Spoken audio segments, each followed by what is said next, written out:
¿Y cómo le va, Lanterns? Bienvenidos a Protagonistas del Cómic número 48 a 2 de los 50. En esta ocasión, vuelve mi compañero Mario. ¿Qué haces, Mario? Hello. ¿Cómo andás? ¿Cómo andan todos? Bienvenidos. Qué lindo es volver a Protagonistas del Cómic. Qué lindo es volver a tener estas entrevistas tan lindas. Y bueno, y tenemos un protagonista hoy que la verdad la va a romper. Sí, la verdad que sí. Tengan en cuenta que a partir de ahora vamos a hablar en inglés con este Comic Book Creator. Vamos a hablar en inglés. Ya saben, vayan dejando su like y suscribiéndose al canal. I'm gonna introduce to our new guest in Protagonistas del Cómic, 48 creators interview in this channel. He's the one and only Ram B. Hello there, sir. Hello. Thanks for having me. Yeah, good. Busy day, but glad to be here at the end of it, chatting with you guys. Oh, thank you so much for your time, sir. No, my pleasure. Indeed. Tell us, Mr. How you begin in the comic book industry and your comic book origins. How you begin reading comics, all that. Well, I read them as a child, but I wasn't really reading a lot of the DC Marvel stuff. I was reading a lot of the European bande dessinée. I was reading Tintin and Asterix as a kid, and I had some of the Phantom, Mandrake, and Flash Gordon comics that were being reprinted in India because I grew up in India. And then I stopped reading them for a long time because my father was like, "You're a teenager now. You have to read proper books. No more reading comics." So he took away all my comics, and for the longest time I didn't read them. But I still had a connection to a lot of the DC and Marvel stuff because I was watching the Batman animated series and the Spider-Man animated series and all of that. So I wasn't completely oblivious to it. And then I was studying as a chemical engineer, and I was about 19 years of age, and I moved to the US, to Philadelphia, to study engineering. And while I was there, one of my friends gifted me the first volume of Sandman. And that was the book that kind of brought me back into comics. It blew my mind, and I was like, where are all the other volumes? So I got all the other volumes, I read them. And I'm the kind of person who, when they find one thread, I'll keep pulling at it until I run out. So I was like, okay, I'm going to read everything Neil Gaiman has done. So I read everything Neil Gaiman has done. I want to ask you a question, Ram. You said that your first introductions were in the pulp business, the Mandrake, the Phantom, Flash Gordon. Yeah. Would you like to write a story about them in the future?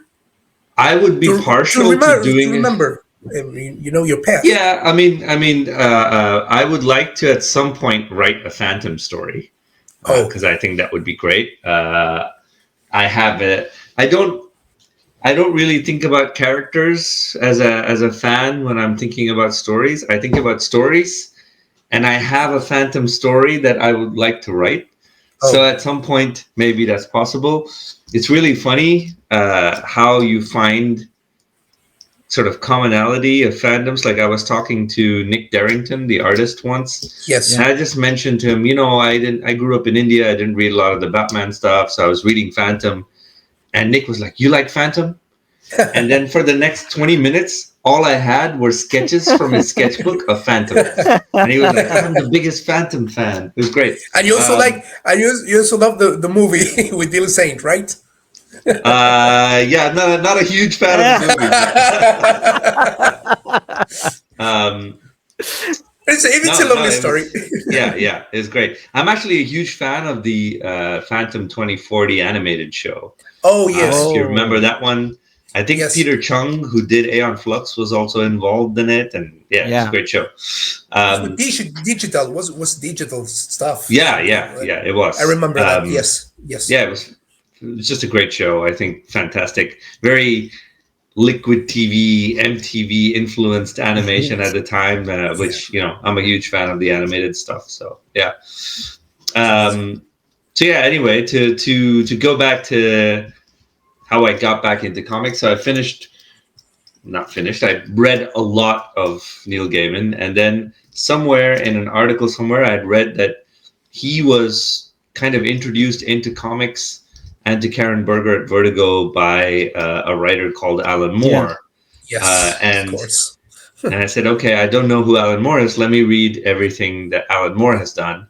And let me say that was a significantly harder task because Alan Moore has done a lot of work. But I've read a lot of what Alan Moore has done.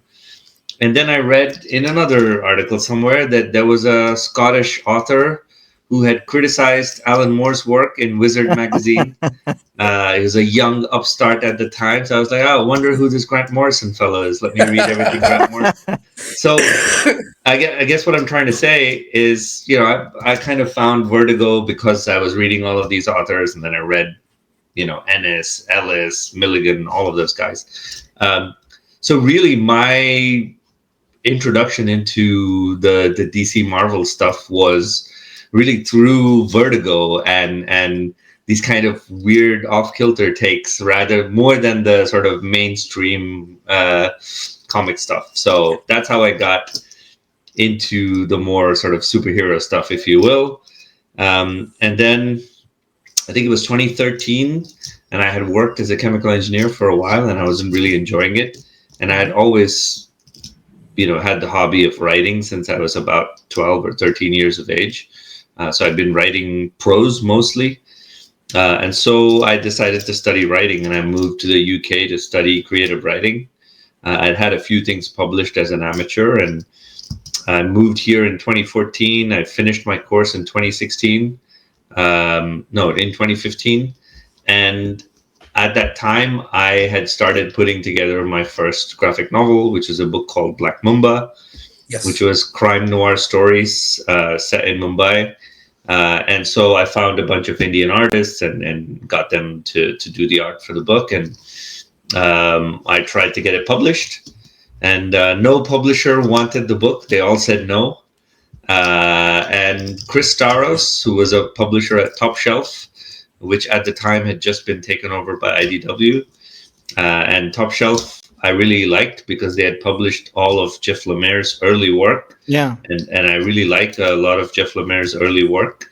And so Chris Staros said to me, this is really good work. I enjoyed it, but no one is going to publish this because no one knows what to do with a book set in India that's black and white. In the American market, we don't know what to do with it. So why don't you sort of crowdfund this book? And so I took it to Kickstarter. So I took it to Kickstarter. It did really well. I think we raised close to $30,000 for the book. I had a print run. I published it. I sent it to the backers, and then I sent it to anyone and everyone that I could think of in comics editorial. And then it was shortly after, I think Jamie Rich read the book and he said, hey, do you want to come do some stuff at Vertigo? I said, yeah, I'd love to, because, I had gotten into comics reading all of Vertigo stuff. So I was very excited. Then that opportunity got canceled because Jamie Rich said, oh, I'm leaving Vertigo, so we can't do this. But he didn't tell me where he was going. It turns out he was going to the Batman office. So he said, so do you want to come write some Batman stories instead? I was like, yeah, why not? I'll write some Batman stories for you. It was a big challenge about writing Batman, from Black Mamba and the other stuff to write Batman, because it's a huge character. Best, yes, but I don't really think about any of that stuff. My attention is usually just focused on stories. It's cool. And I think there was a moment where I paused and I was like, this is pretty cool. I'm writing Batman. That's amazing.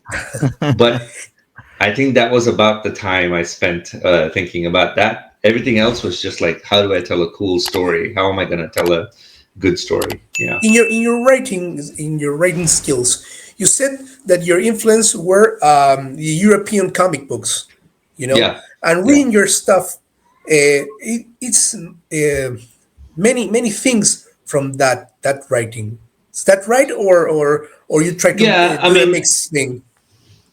I think, to be honest, like a lot of my influence comes from Vertigo. So a lot of the British writers who were writing, so maybe European writers. And then I generally think the aesthetics of the European bande dessinée is much nicer and something that speaks to me in terms of my art preferences with art, as compared to a lot of the sort of mainstream American comics. So you can see with the creator-owned work, I prefer to work with artists who have like a slightly weird, slightly quirky style rather than the sort of classic superhero style, if you will.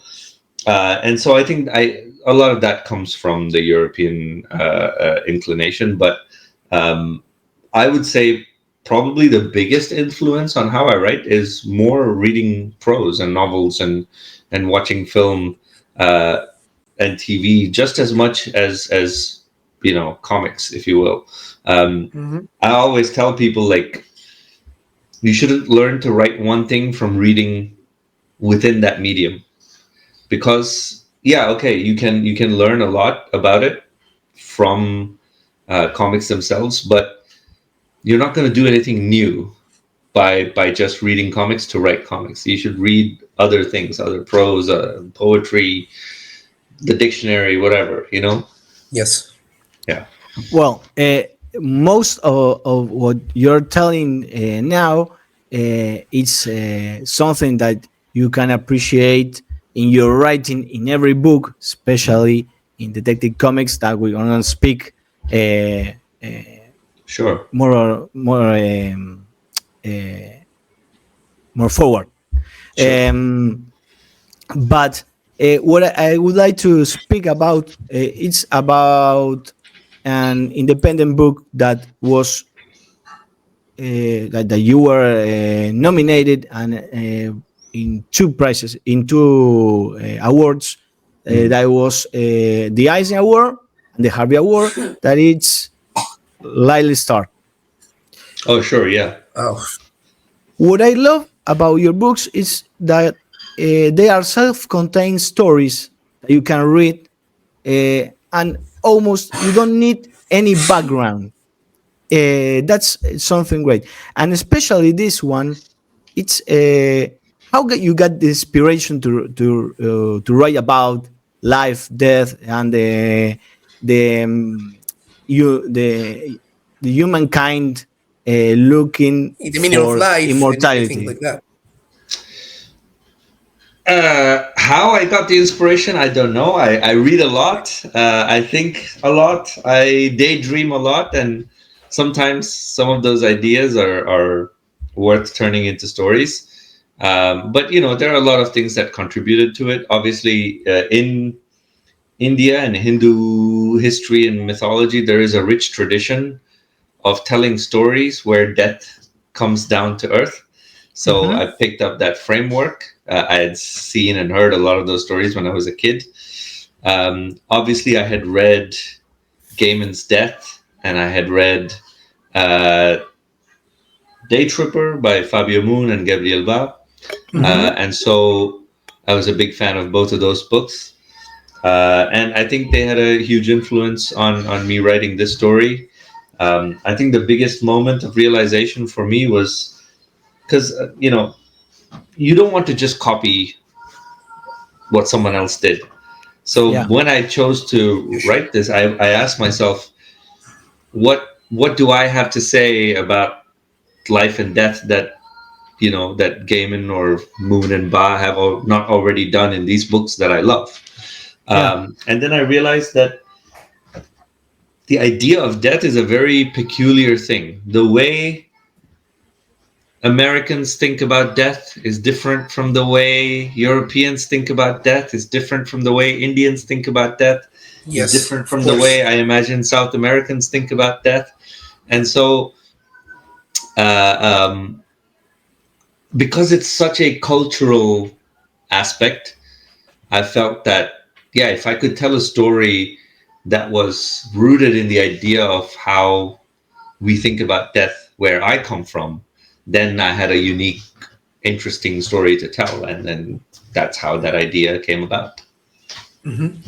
That was the artwork was something that comes to attention to a lot of people, because the artwork shares that feeling that you just tell us about it, the feeling of something different, something different. Yeah, how you explain death, how you see death, how you see death, and also question death. So it's amazing that another big influence actually on that story was a novel by Jose Saramago called Death Interrupted. And Saramago is a Portuguese writer, and it was interesting that Felipe Andrade, who was the artist, was also a Portuguese artist. And the reason I worked with Felipe is because if you look at his art, like it is full of life. It doesn't matter what he's drawing, whether it's a person or it's a object like a car or a plate. The art just feels like it has a lot of energy and a lot of life. And I thought that was really nice to tell a story about death, but drawn in a style that was so full of energy and life. Yeah. Yes, and also it's mixing like your culture too, because the colors and all the things are and Felipe is together, right? And Felipe has traveled to India before, so he knew what we were talking about and the culture and the colors. And I think also this is very important when it comes to making the kind of self-contained stories. My biggest concern is that when you're reading one of my books, you shouldn't be able to tell that, oh, it's a book by 3 different people. It should feel like it's a book by one person. That's, to me, is a sign of a good collaboration, like a good music group, a good band. You can't tell it's 5 different people playing. It sounds like one band playing, Yes. And that's what it should feel like. And you spoke about Alan Moore, and Alan Moore was a visionary in his run in Swampthing. Sure. And you have the chance to work in Swampthing for DC. Yeah. With this. This is the Spanish edition from your run. This is from Spain. Yeah. Yes. I've signed some of these at conventions, so I have seen the Spanish edition before. Yeah. Oh, great, very good. I was in Valencia once to sign this edition with Mike Perkings. So yeah. Well, Mike Perkins here did an awesome job. Fantastic job. An awesome job. Amazing. And I would like to hear from you what was like to take on the mantle of the Swampthing and change Alec Holland. That was the Swampthing till that moment. Sure. And it was difficult. It was a difficult decision for you. I mean, you have to have a little bit of sort of ego and belief in yourself when you write stories. So I don't think it was difficult in that sense. Like, I had the book and I had an idea and I knew I was going to tell the story. On the other side, as a fan, it's a little bit intimidating because I was in the UK at the time and I knew a lot of other British writers, and they all think of Alan Moore as a sort of, the godfather of British writing and comics, if you will.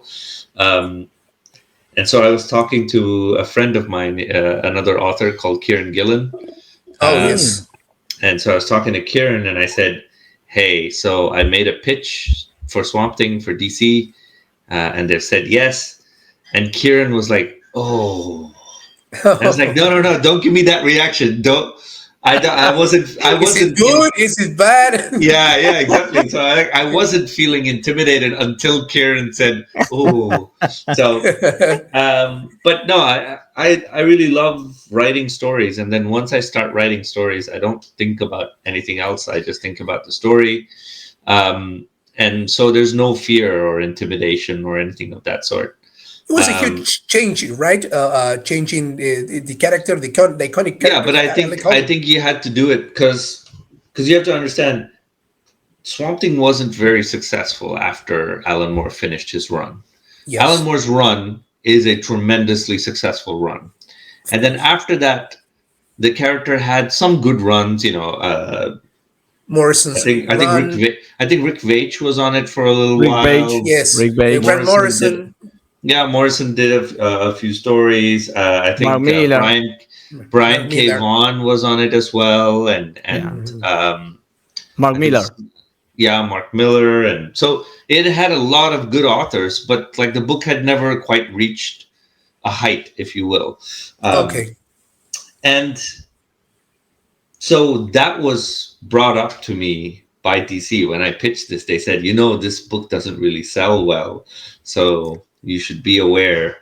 I don't really care about sales. So I don't care if 5 people read my book or 5,000 people read my book or 50,000 people. So as a creative person, you shouldn't care. But I asked myself, what is the reason? Why don't people connect with it the same way they did? And you realize that here we are in 2000, I don't know when I wrote it, 2018, 19, 20, something like that. Mm-hmm. Why are we still writing about a guy from the 1980s? And yes, I felt like that was part of the reason Swamp Thing felt like it was stuck in the past, because it's great. The concept of the character is great, but I don't know how to tell a story that feels human and real about someone who was born before I was born, but I can tell you a story about what it feels like to be an immigrant, a traveler of the world in 2020, 2021. Yes. Yeah, right. And then if you really think about it, the reason Alan Moore's Swamp Thing was so great is because Alec Holland felt human, felt real. Yeah. And so the struggle between the monster and the man was real. But Alan Moore was able to write him that way because Alan Moore was writing about what it felt like to be a human in that time, in that era.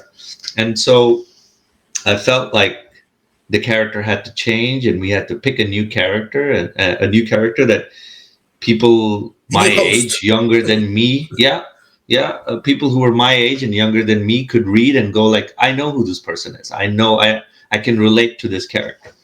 And so that was the choice. And then obviously I was writing about my own experience as a Indian immigrant in another country who's torn between his roots and his choice of home, and a lot of that themes you can see in the book as well.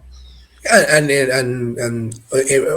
everything happens in the world this time too, because you said the story was stuck in the 80s, and now bring back to the 2020s. It's a different story, and the problems and the environment, the nuclear war, everything.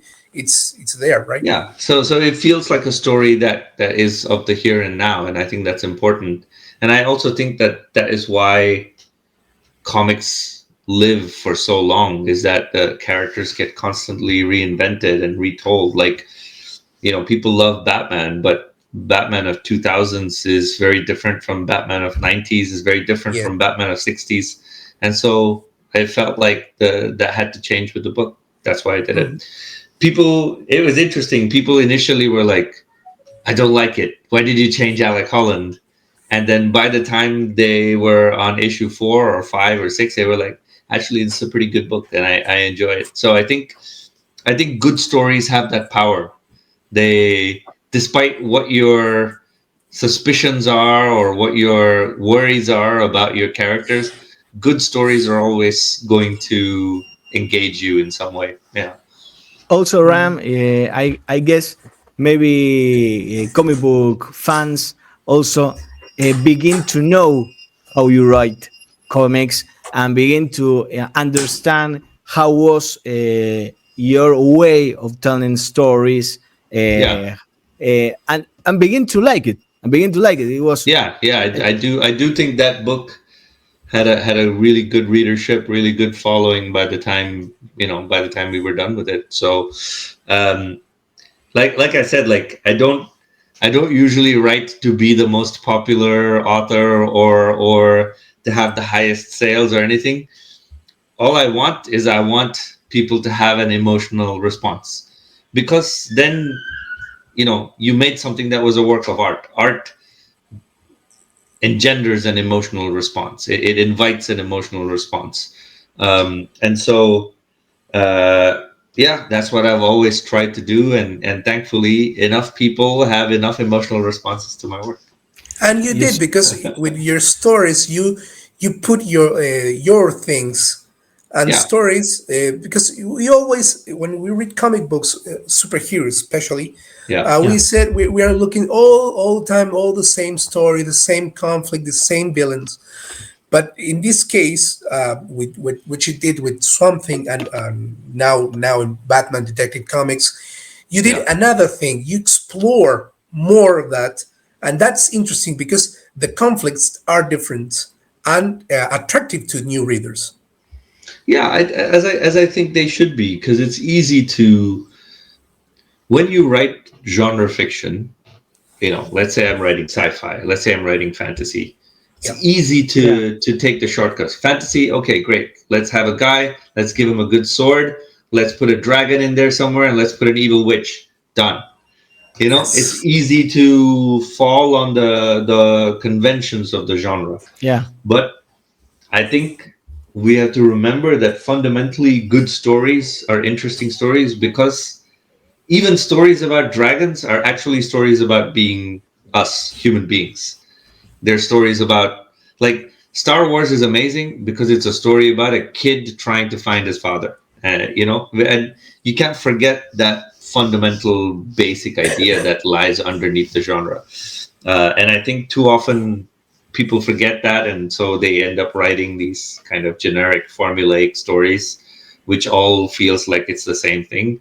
But if you really think that, I'm not writing a story about a man who wears a bat costume and punches criminals. I'm writing a story about a guy who's trying to hold on to his memory of what it was like to live in his city before this tragedy happened with his parents.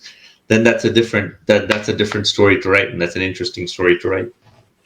And you speak about Batman, and here in Argentina are finishing your run from Detective Comics, which it's a very successful run, and I think it was because you realized that you have to separate from the main book Batman, that was a mainstream comic book superhero style, and do something different.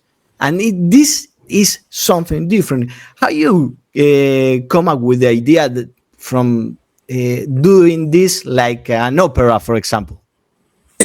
Yeah, I mean, part of it was I really loved the Tim Burton movies, and they always had a sense of the sort of macabre, operatic. It was almost like a stage play at times, And I also really loved the Batman animated series, and the animated series had a sense of like the gothic, macabre, operatic. The music was all violins and beautiful, and so Shirley Walker music. Yeah, it's amazing. And so that was my introduction to Batman. So for me, that was always the Batman that I thought of. I was really surprised to come and read the comics, and I was like, oh, this is like a super soldier Batman with the Batmobiles and the toys and the gadgets and the guns. And so when I went and I talked about doing a Batman run, DC asked me, like, do you want to, tie it in with the main Batman book? Because that usually means you get good sales and whatnot. Exactly. Or do you want to just completely do your own thing? And I said, I want to do Batman as opera. And then when I said that, the editors were like, I have no idea what that means, but that sounds cool. That's cool. Oh, that's cool. Okay. Yeah. So that's kind of where that idea came from. Because in my head, that was the Batman I was familiar with. And obviously, I loved Morrison's run. I loved a lot of what Tim Sale had done with the Bat universe in general, like Long Halloween, When in Rome. And that had a little bit of that sort of operatic quality to it, even in the art. And so, those were my influences. And I didn't want to do the sort of realistic, grim soldier Batman. And I wanted to do this slightly more fantastical take. And also that in your running in Detective, I love the thing that you write particularly into the Gotham mythology, the background of Gotham. That thing, it's amazing because that comic books are more. The city has heart. It's alive. The city is alive, and everything in it. Yeah, so I think this is particularly true of Batman. And in some ways similar with Spider-Man as well, on the Marvel side of things, in that, but Batman in particular, because he has no superpowers, really. Yes. No science experiment that went wrong, no radioactive bat that bit him, or no magic powers or anything. He also doesn't have like an origin story that is similar. Like, he's not an alien who came from space. It's just my dad got shot, and so I turned into this emo gothic Batman character, right? And so you realize a lot of what makes Batman special comes from things outside of Batman. It comes from Gotham. It comes from his villains, and so really the success for me of Batman as a character is defined by his relationship with the city as well, his relationship with his villains as well, and I tried to use that in the run. You introduce a new antagonist that are the organs, and it's something that I really like it because it was every run has almost the same enemies, or it was a Joker, it was a Bane, it was, but this was something different, and you showed especially love for one character, one villain that I really love, that is Two-Face, Harvey Two-Face. And here in your run has an amazing he does an amazing part, especially how you show his inner fight with Harvey and Two-Face. And I think the decision to use Harvey and the part that he got kind of really came from this idea of, people always talk about, Batman saves Gotham. What does that mean? And people talk about, like, okay, good guys and bad guys, but there's no city that's free of crime. There's no city that is all good people. There's no city that's all bad people. So when you say I'm saving a city, can you save a city by only saving good people, or do you have to save the bad people as well? And these kind of questions, I think they're really nice to play with in the context of Gotham, because technically when the Organs come in, they don't say they're villains. They don't say they're bad people. They say, no, we're going to save the city. We're going to take all the bad people. We're going to put them away.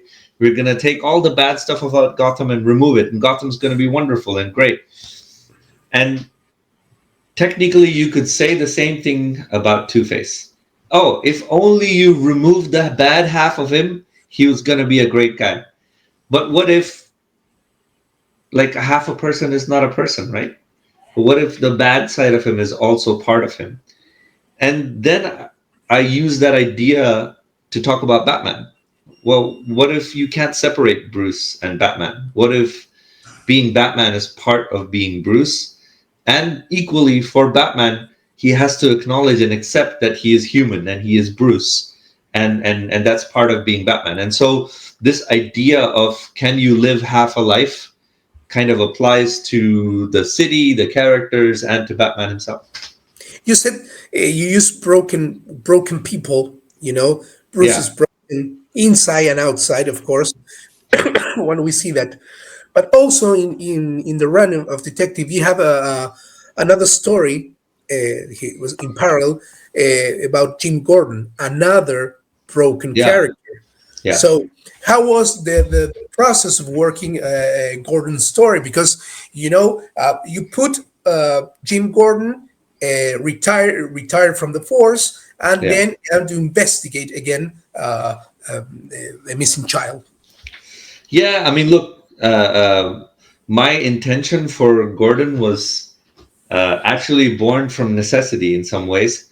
I love his character. I probably Jim Gordon, outside of Batman and the good guys in Gotham, outside of Batman, probably Jim Gordon is my next favorite character.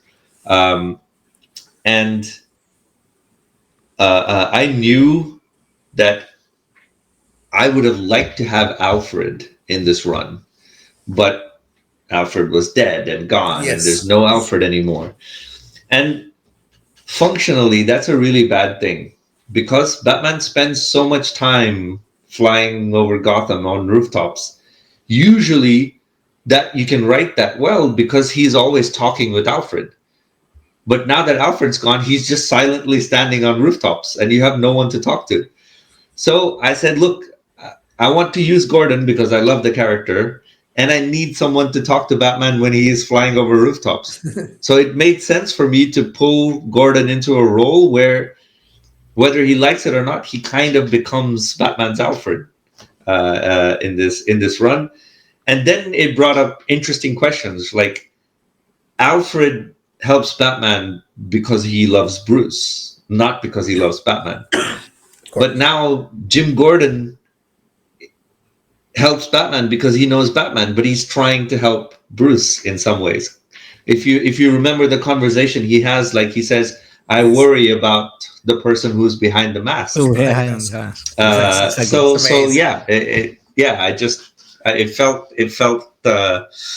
it felt like it was a good choice, and it came together for me. And we're thankful about that kind of stories and kind of dialogues, because it's as I said moments ago, we read everything the same thing: the story, the punches, the evil villain, the evil master. Sorry, the evil master plan, and now you have story with characters grounded. In Earth, with the feet on the Earth. So that's amazing, and that's why we love this kind of stories of Batman and other characters, right? And as we said before, it was very different of the multiversal thing that was doing Chip Zdarsky on the Batman title. So it was a very good choice for those who wanted a more detective-driven story, a more grounded story. That was part of my conversation with my editors as well. I said, why do you want two books that are doing the same thing? It makes no sense. Exactly. Yes, of course. Just have every book do a different thing, because people who want to read stories will, hopefully pick up both books and enjoy both of them because they're getting something different. Why would you pick up both books if you knew that they were both going to be telling you the same kind of story? So, yes, of course. In detective, something that you said here was that you couldn't use Alfred, and something that it comes to my mind all the time is that this story it's not set in the present. It's like in a near future with a tired Batman, with a tired Gordon, a retired Gordon, a tired Bullock. These characters that have walked a path and now are set in a situation with the organs and all the chaos of trying to save this city. Is it in the future, in the present? No, I think time in comics is interesting, right? Like, we like to insinuate that time passes in comics, but really, if you really think about it, time never passes in comics. I mean, Robin is still the teenager that he was, and Nightwing is still always going to be the same age as compared to Bruce. Like, no one grows up, no time passes, and yet we expect people to have reactions to things like, oh my God, Alfred died. Yeah, but what does it mean? Like, time doesn't pass. You know what I mean?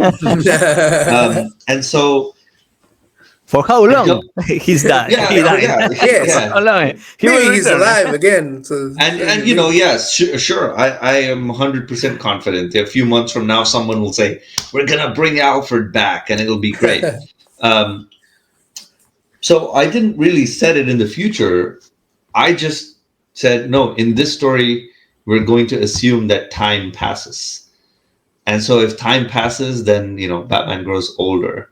If he gets hurt, then he has to fight injured. He can't just come back and be like, I'm okay.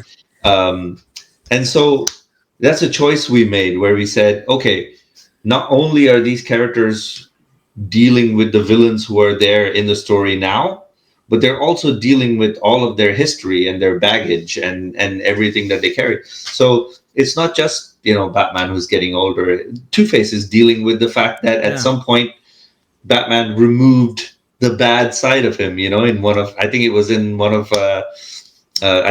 Peter Tomasi's run where he operated on Two-Face and removed Scarvy, if you will. And Scarvy. Yeah, that's what we used to call them. We used to call them Harvey and Scarvy.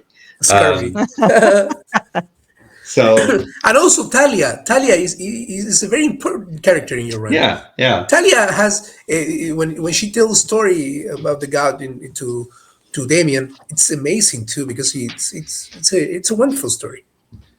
Yeah, and I like my characters to be complex, right? Yeah.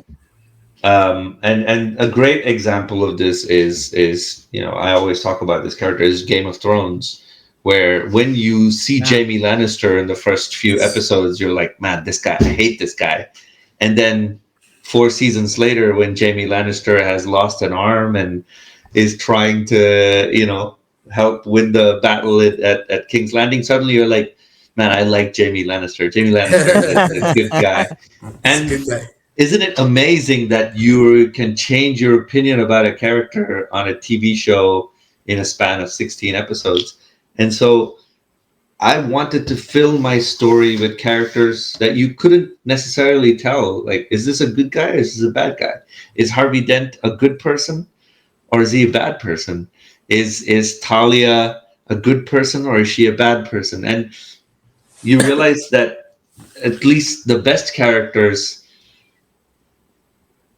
you disagree with them on some things and you agree with them on other things. And that's where the beauty of a good character lies. The only person who's actually trying to be any kind of idealistic good is Batman. Everyone else is gray and good and bad, and including when Selina rescues him during the run. You know, she's also slightly good and bad, and so I felt like I had something. I could take the character of Talia.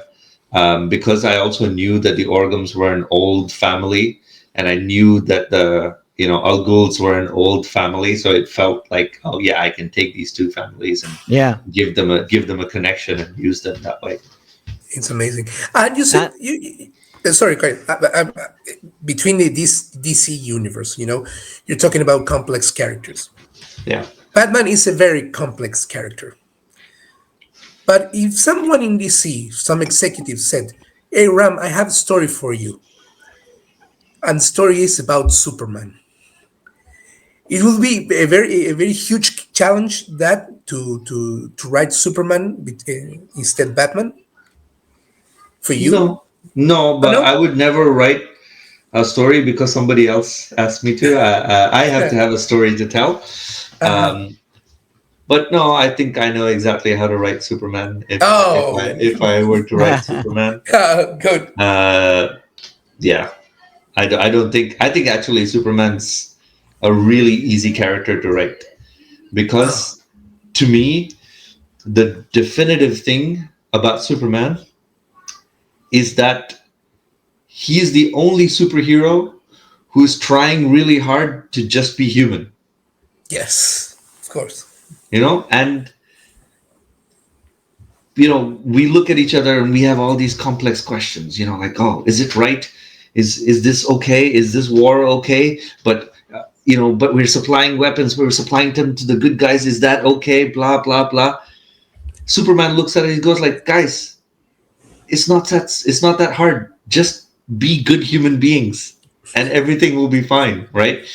And here is a guy with all the power in the world. He has weapons, nuclear arsenal. You can throw time powers at him. Nothing can break him. But all he wants to be is like, I just want to be a human who's in a relationship with another human, who has a dog, and everything is fine. And I think that's not a hard character to write because on some fundamental level, everybody is like that, right? Everybody just wants to have a simple life. They don't want their life complicated by things. And so I think the reason these characters are so iconic and they stand the test of time is because they represent something fundamentally human that we recognize about ourselves. Mm-hmm. Batman is iconic because we all recognize the need to overcome our own traumas, overcome our own tragedies, right? We're like, no, I have to get up tomorrow morning and I have to start again, even though I had a difficult night. I think that determination, that need to get back up is represented in Batman. And in a similar way, the need to like, why can't we just all be good people is represented in Superman. So I don't think he's a hard character to write. Returning to Detective Comics, you mentioned Catwoman. Here in Argentina, they published the last book they published. It was before Batman Outlaw. That it was when Selina plans the hit to rescue Batman. Yeah. And I was gonna ask you about that special arc, Batman Outlaw, because it has a different tone to the whole run before, because it's like a hit movie. It's like a hit movie. How do you go? How do you come up with this change of tone from the previous books? Actually, I did a run on Catwoman before I did Detective. Oh. I think maybe before I did Swampthing, or maybe at the same time as I did Swampthing, I had a run on Catwoman, and the way I connected with that character is I really like heist movies, and I really like the Ocean's 11 Steven Soderbergh heist movies. Yes, the franchise. Yes. I like that franchise. I like those characters, and so when I started my run on Catwoman, I was like, oh yeah, every episode is going to be a new heist. Every issue is going to be a new heist. And that's how I wrote that run. And then, years passed and I was writing Detective, and I was like, yeah, okay, I want to bring back Selina into the story. And it just made sense to go like, cool, I'm just going to continue my tradition. So as soon as Selina shows up, it's a heist movie. Yeah. and it's the return of a character that I love. That I don't know if it was your idea or the artist's idea to use Azrael with the Nightfall armor. No, that was my idea. It was epic. Because I mean, it fits. No, Azrael. You can't write an operatic Batman without having Azrael in there in some way. Like he's he is operatic Batman on some level.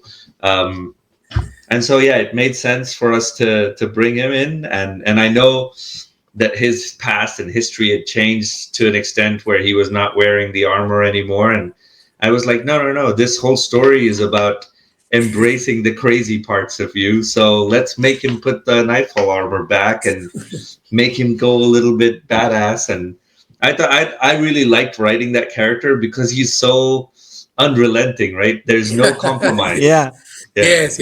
So he doesn't bother anything. And it has so amazing and badass moments when he appears for the first time, saying that Batman's no more, so here I am. And there's also there must always be a Batman. So I will be Batman. Yeah, exactly. That's pure awesomeness writing. And there's also an amazing scene that I really loved. That was when they are playing the hit, and they are escaping in a truck, and the truck falls down, and from inside the truck you see the fire sword doing the cross, the fire blade. And he emerges like the Nightfall Batman. It's epic, epic. I really love it because it was something like it's like it says, an interlude. It cuts from all the heavy lord of the organs and the Al Ghul, the main story, the main story, and Batman and Barbados and everything else, and it's like a interlude where you have fun with cool things from the 90s. It's like we say here, it's like a party. It's a huge party. And we love it. It was really fun to write, and also really fun to work with one of my favorite collaborators, Jason Sean Alexander, who, when he drew Batman the first time, he gave him the Kelly Jones Batman ears. And our editors were like, no, you can't go back to a different costume. And then they saw the pages and they were like, okay, maybe for this arc, it's okay. And also, you drew a page. I did 2 pages. I did a 2-page short story with Dr. Hurt, who's one of my favorite Batman villains. So yeah. And without spoiling, because we didn't read the final issues. We will see Dr. Hurt have an important participation in the. Have you read the issues with Riccardo Federici's art, or are they going to be coming up in the next? In the next. Okay. So I won't say anything. Enjoy. I wanted to do a story that was a take on the whole biblical story of Jesus in the desert and then the devil taking him on a tour. So, that's kind of the story you get with, Batman is in the desert and Dr. Hurt is taking him on a tour. So, wow. It's amazing. I can't wait to read the end of the story right now. And Ram, what you are now working on another epic characters that are the New Gods. Yeah. What was your take on the New Gods from last time we read the New Gods was before Crisis, I think. Maybe. Crisis. I don't know. I didn't read that part of New Gods, but I read. So the reason I know the New Gods is because I read the Fourth World Omnibus, because I read somewhere else that Jack Kirby's work really excited Alan Moore, and that's kind of why he started writing in the American comic sphere, if you will.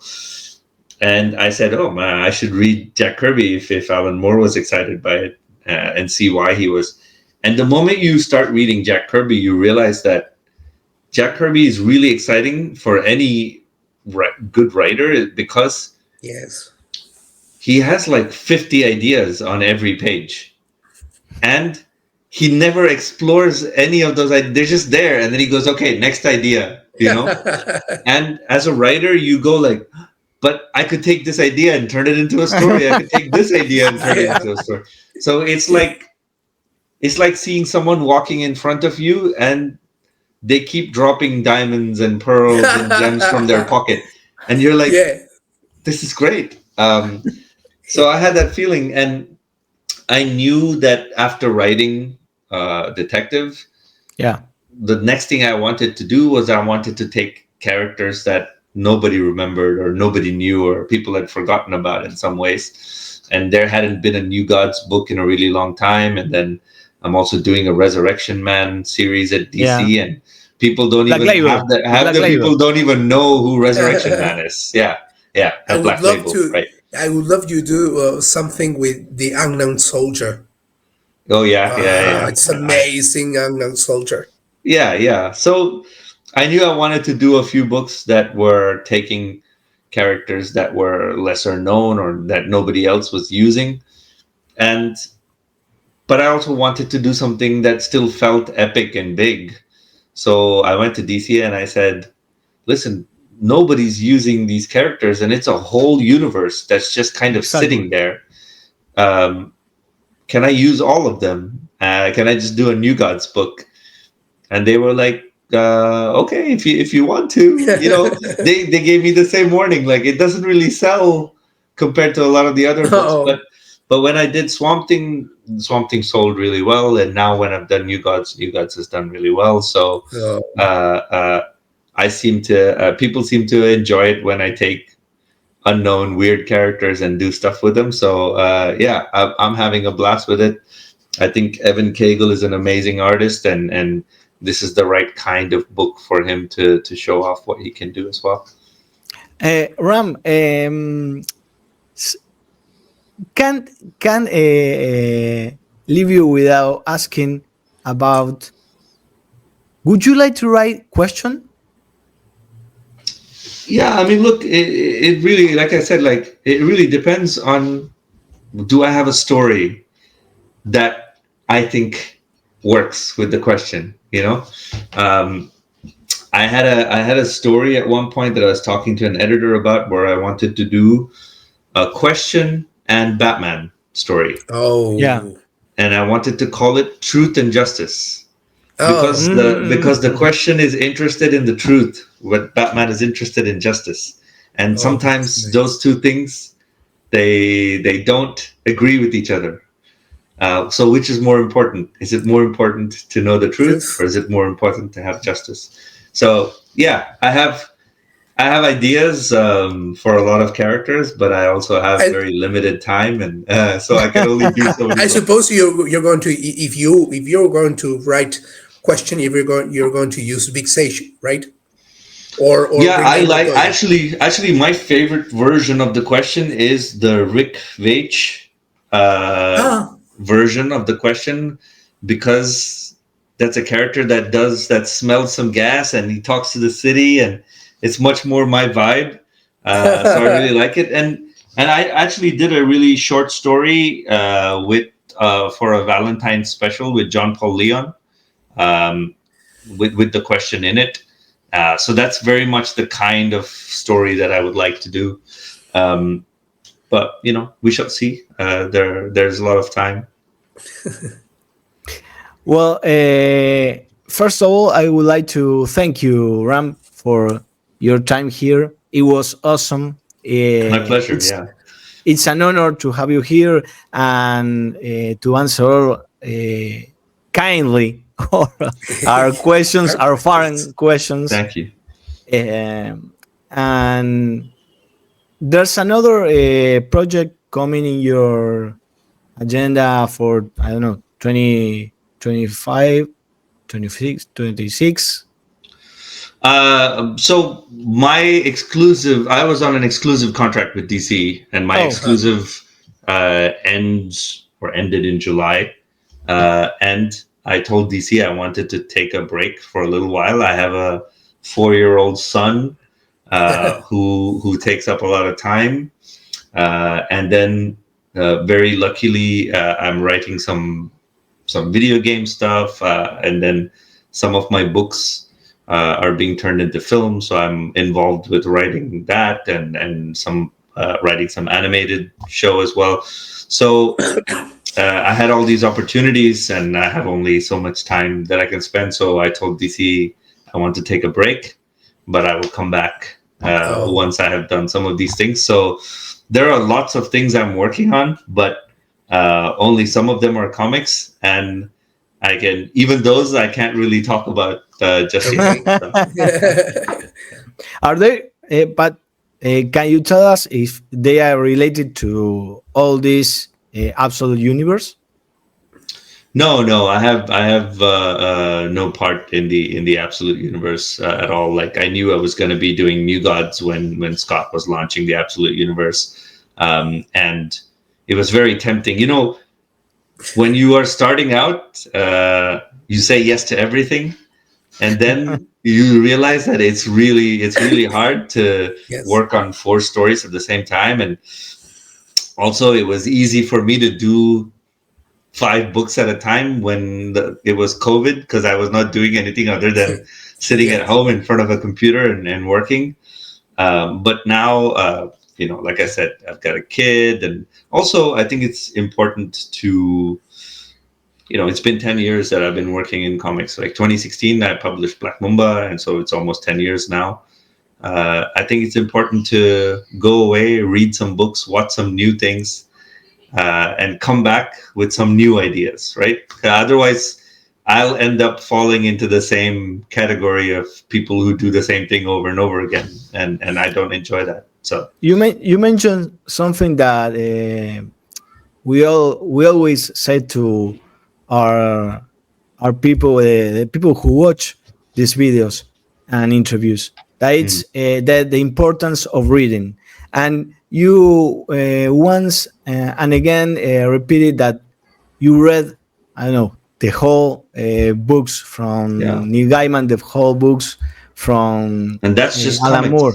I read more novels than I do comics. Yeah, more novels than Saramago and everything. Yeah. That's something so valuable in these times.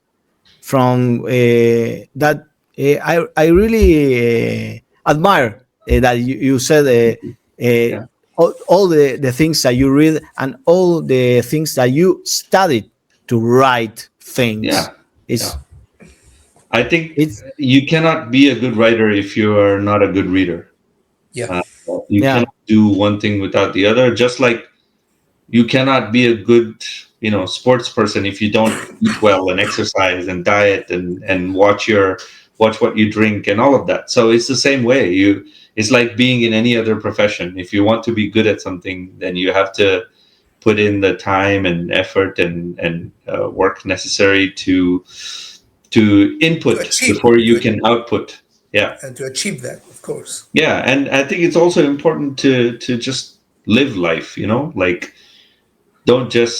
stories don't happen in front of a computer. Stories happen outside when you're talking to strangers on a bus, or you're sitting in a cafe reading your book, watching people go by. I think these are all important things for writers to do. I think it's very easy when you have a lot of work to just sit at home and write, but then you're going to become a boring person, and it's the worst sin for a writer to be a boring person.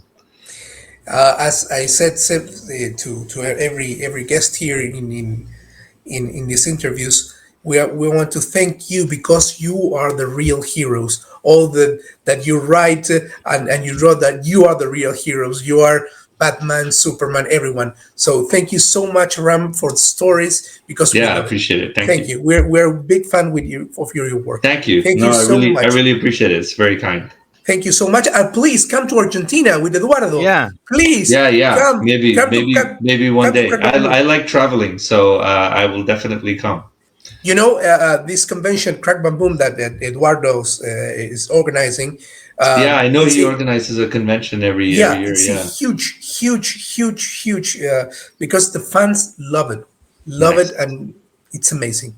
Nice. Excellent. Yeah, I would definitely go if I get the chance to. Yeah. Well, I'm gonna thank you, and I'm gonna say goodbye to our to your public viewers in Spanish. To our audience in Spanish. Thank you. I appreciate everything, and maybe we'll talk again in the future. Okay. Yeah. Sure. Please. Okay. Please. Ciao. Sure. See you guys. Goodbye. See you. Y muchas gracias a todos, gente, por el apoyo. Lo tuvieron acá a Rambi hablando con nosotros. Un autor de la puta madre.